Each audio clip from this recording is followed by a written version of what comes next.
Assalamualaikum warahmatullahi wabarakatuh. Halo semuanya. Di sini saya akan menjelaskan pendidikan akhlak di era media sosial. Langsung saja ke pembahasannya. Pendidikan akhlak di era media sosial adalah proses pembelajaran yang memanfaatkan platform digital seperti YouTube, WhatsApp, Google, Classroom, Instagram, TikTok, dan media lainnya sebagai sarana penyampaian materi, komunikasi, dan interaksi edukatif. Pembelajaran tidak lagi hanya dilakukan di ruang kelas, tetapi juga dapat dilakukan kapan saja, di mana saja, melalui konten edukasi, diskusi daring, kelas virtual, dan kolaborasi digital. Media sosial membantu mempercepat akses informasi, menciptakan suasana belajar yang lebih menarik, interaktif, dan fleksibel. Kemudian ada juga beberapa tujuan pendidikan di era media sosial. Yang pertama, mempermudah akses sumber pembelajaran tanpa batas ruang dan waktu. Terus yang kedua, meningkatkan motivasi dan ketertarikan siswa melalui konten kreatif dan interaktif. Yang ketiga, mengembangkan literasi digital termasuk kemampuan mencari dan menyaring informasi secara kritis.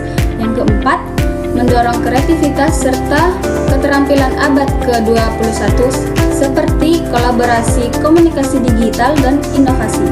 Yang kelima, memperkuat hubungan dan komunikasi antara peserta didik, guru, dan masyarakat. Yang keenam, mempersiapkan peserta didik menghadapi tuntunan era teknologi modern dalam kehidupan dan dunia kerja. Kemudian ada pembentukan atau bagaimana pendidikan di era media sosial terbentuk. Pendidikan di era media sosial terbentuk melalui beberapa proses. Yang pertama, interaksi teknologi ke dalam pembelajaran oleh sekolah, guru, dan lembaga pendidikan. Yang kedua, meningkatkan akses internet dan perangkat elektronik yang semakin mudah dan murah. Yang ketiga, mempermudah kebiasaan belajar siswa yang cenderung menggunakan platform digital untuk mencari informasi. Yang keempat, tren global digitalisasi pendidikan termasuk kelas online, e-learning, dan konten edukatif berbasis media. Yang kelima, kolaborasi antara teknologi dan dunia pendidikan untuk menciptakan metode pembelajaran lebih relevan dengan berkembangnya zaman. Dan ada juga tantangan pendidikan di era media sosial. Contohnya yang pertama, distraksi dari konten hiburan yang dapat mengurangi fokus belajar.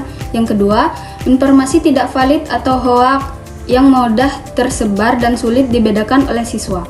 Yang ketiga, bullying dan pengsalahgunaan media sosial yang dapat berdampak pada kesehatan mental. Yang keempat, kesenjangan akses teknologi bagi siswa dan tidak memiliki perangkat atau jaringan internet.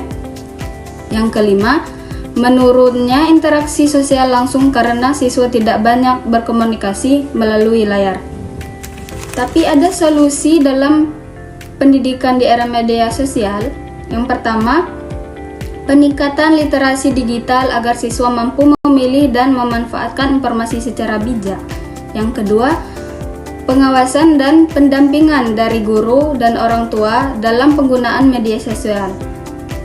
Lanjut yang ketiga, pembuatan konten pembelajaran yang menarik dan interaktif agar tidak kalah bersaing dengan konten hiburan.